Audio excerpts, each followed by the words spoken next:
So Atomos announced 2 new video recorders, or at least updated models of their video recorder line. The Ninja V Plus Pro Kit, which, well, there's the Ninja V Plus and then the Ninja V Plus Pro Kit. And what this will do will let you capture, it will capture RAW at 4K 120 from certain cameras. It will let you capture ProRes RAW over HDMI just in normal formats from certain cameras, 8K 30 and things like that. And then from the, what is it? The Zcam E2 line of cameras, you can actually do 4K 120 RAW over HDMI. Now, I got real excited looking at the specs for this because they're touting the 4K 120 specifically over HDMI, blah, blah, blah. And I was looking at this and I'm like, so does that mean that they will capture HDMI 2.1?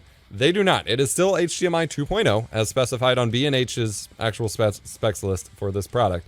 The only way that they are getting 4K 120 is through ProRes RAW, and that's specifically only from a couple cameras right now, and that's because ProRes RAW is transmitted at, you know, it's not a standard video display format, it's data, and so they're able to do it over HDMI only in ProRes RAW and not through the normal data. That being said, the Ninja V Plus recorders will also capture in H.265 now, which means it's a big deal because a lot of people who want to use these standalone video recorders, I am looking at 2 right now. I have a Ninja Inferno and a Ninja V right here, and I have a Convergent Design Odyssey on my camera. A lot of people who want to use them for long captures or for like game stream event coverage or whatever, even if you set ProRes to the LT, you know, the super low bandwidth mode, it still is a beefy file size. Whereas H.265 would let you use them for consistent, complete, you know, smooth captures while capturing to a lower bitrate codec and format, which is very, very exciting. But they also announced the Ninja Stream.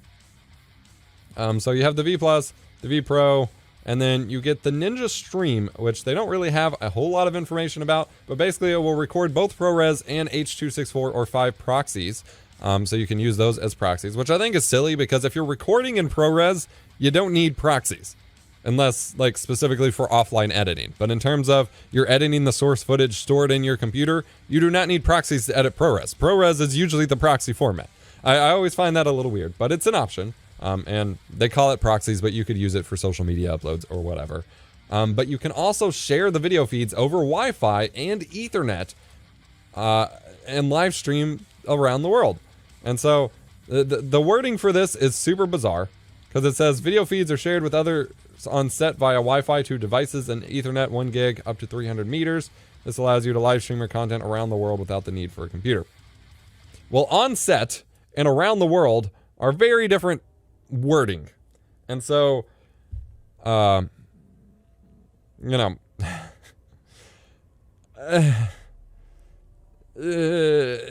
we don't know exactly what it does yet. I'm hoping I'll be able to review it, but currently I still don't think Atomos is talking to me after my review of the Atomos Connect, which was the Can't Link, just rebranded. But I'm excited to see them adding new features to the Atomos line regardless. The Stream is the only one that will do H.264 encoding, and if it does, since it says around the world, if it will stream directly to, you know, RTMP services or RTSP services, then that is pretty neat. I always question the value of these kinds of things, given that I don't feel like there's a ton of broadcasts that are doing single source streaming, meaning that you plug a single camera up to this device. It's not a mixer or anything.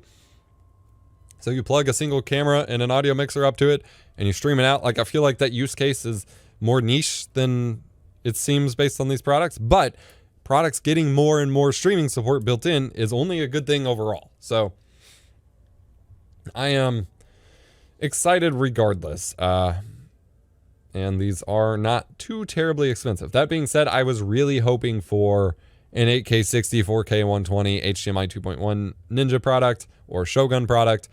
I don't think we're quite there yet. I think it might be next year, which is a bummer, I guess.